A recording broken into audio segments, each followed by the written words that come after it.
ఉన్న బంగారాన్ని విడిపించి ఆ రోజు ఆన్లైన్ రేటుకే మేము కొంటాం. Sharma gold company. నమస్కారం, సుమన్ టీవీకి స్వాగతం.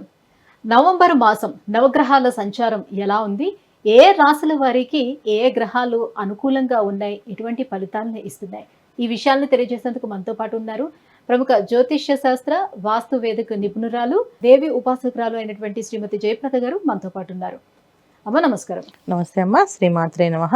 అమ్మ, ద్వాదశ రాశుల గురించి తెలుసుకునే ముందు మొదటగా అసలు ఏ రాశుల్లో ఏ గ్రహాలు ఉన్నాయి, ఎటువంటి ఫలితాన్ని అందిస్తున్నాయో తెలియజేయండి. సో ద్వాదశ రాశి ఫలాల్లో ఈ మాసం కాస్త అందరికీ అనుకూలంగా ఉంది అన్నట్టు అనుకోవాలి తప్ప కాస్త ప్రతికూలంగా కనిపిస్తాయి అన్ని రాశులకి. అయితే గోచారంలో మనం చూసుకున్నట్టయితే వృషభ రాశిలో గురువు.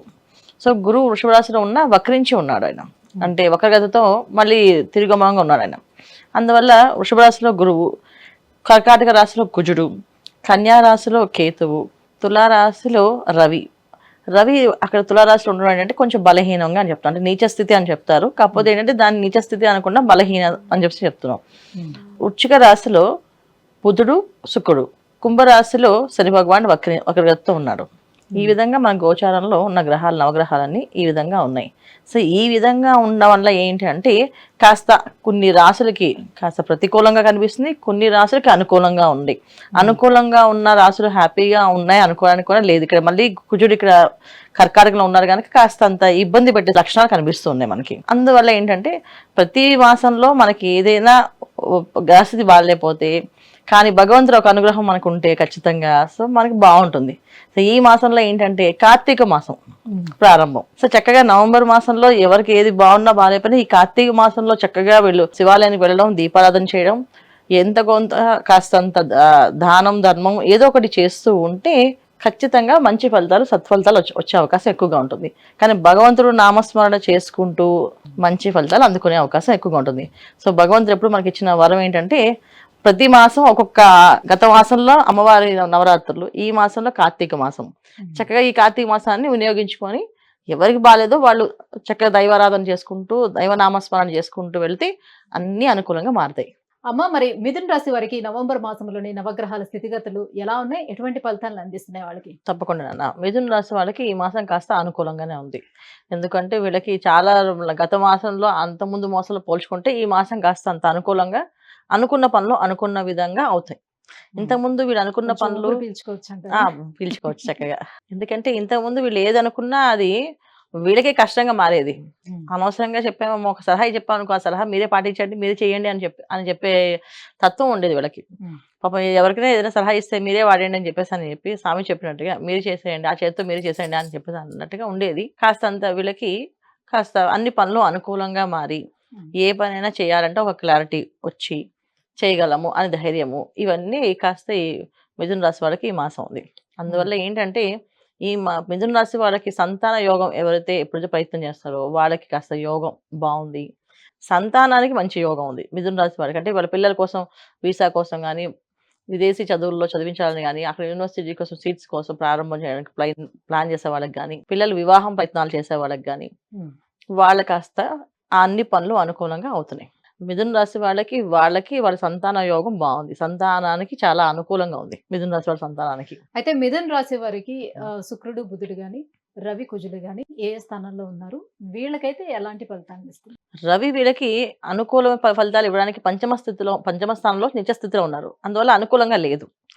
అందుకే కాస్తంత ఇబ్బంది పెట్టే అవకాశమే ఉంది. కాకపోతే ఏంటి అంటే వీళ్ళకంటే వీళ్ళ సంతాన ఏవైతే ప్రయత్నాలు చేస్తున్నారో దానికి కాస్తంత అనుకూలంగా ఉంది. ఎందుకు అంటే మిథున రాశికి అధిపతి అయిన బుధుడు వృశ్చిక రాశిలో ఉన్నాడు.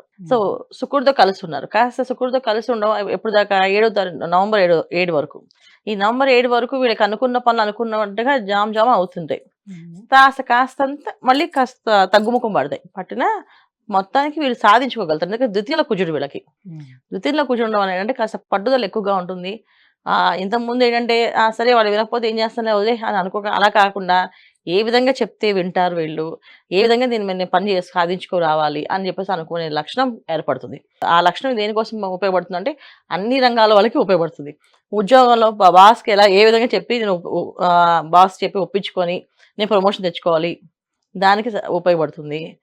ఇంకా వీళ్ళకి ప్రమోషన్ల కోసం ఉపయోగపడుతుంది. వ్యాపారస్తులకి ఏ విధంగా చెప్తే వ్యాపారం అనేది అనుకూలంగా మారుతుందని ఒక ఐడియాలజీ, ఏదైతే ఐడియాస్ ఉన్నాయో ఆ ఐడియాస్ బాగా వస్తాయి. పార్ట్నర్స్తో గొడవలు లేకుండా సర్దుమార్పు అవుతాయి. ఎందుకంటే ఇంతకుముందు పార్ట్నర్స్తో గొడవలు ఉండేవి వీళ్ళకి. పార్ట్నర్స్ని అనుకూలంగా మార్చుకునే అవకాశం ఉంది. ఇలా ఒక రంగం అని కాదు, ఏ రంగంలో అయినా వీళ్ళకి కాస్తంత అనుకూలంగా ఉంది. అందువల్ల ఏంటంటే ఎక్కువ లాభాలు అనేది ఏమిటంటే మిథున రాశి వాళ్ళకి ఆర్థికపరమైన ఇబ్బందులు అనేది కాస్తంత ఉంది. ఎందుకంటే ద్వితీయంలో కూర్చుంటూ కాస్త డబ్బును ఎక్కువగా ఖర్చు పెట్టడం, వృధా చేయడం అనేది ఉంది. అధిక ఖర్చు కనిపిస్తూ ఉంటుంది. ఆ ఖర్చులు ఏవైనా సరే మనకు వచ్చేది ఇప్పుడు ఏది కార్తీక మాసం. ఆ అధిక ఖర్చు ఏదైనా పడితే అది తీర్థయాత్రకు వెళ్ళడానికో, లేదా ఏదైనా అన్నదానం చేయడానికో, ఏదైనా కార్యక్రమం చేయడానికో, ఇంట్లో రుద్రాభిషేకం చేయించుకోవడానికో, చండీ హోమం చేయించుకోవడానికి ప్రయత్నం మంచి చేస్తే కార్యాల కోసం మళ్ళించమని ఉపయోగించాలి. చెప్తున్నారు. ఉపయోగించడం వల్ల ఏంటంటే ఆ అయ్యే ఖర్చు ఈ విధంగా అవుతుంది కనుక అది పుణ్యం కింద మారుతుంది. కాస్త లాభంలోకి వెళ్తుంది. ఈ విధంగా చేసుకోవాలి నాన్న మిథున మరి రాశి ఇంకా వాళ్ళు. ఎటువంటి పరిహారాన్ని పాటించాలి వీళ్ళు? కార్తీక మాసం చక్కగా వీళ్ళు దీపారాధన చేయడం, శివనామ స్తోత్రాన్ని పారాయణ చేయడం. ఎందుకంటే వీళ్ళకి వ్యయ గురువు. గురువు వృషభంలో ఉన్నా ఆయన మారికి లాభస్థానంలో ఇస్తారని అనుకుంటా, అలాగే ఏం ఉండదు. వీళ్ళకి కాస్తంత ఇబ్బంది పెట్టేది గురుబలం తక్కువగా ఉన్నట్టే.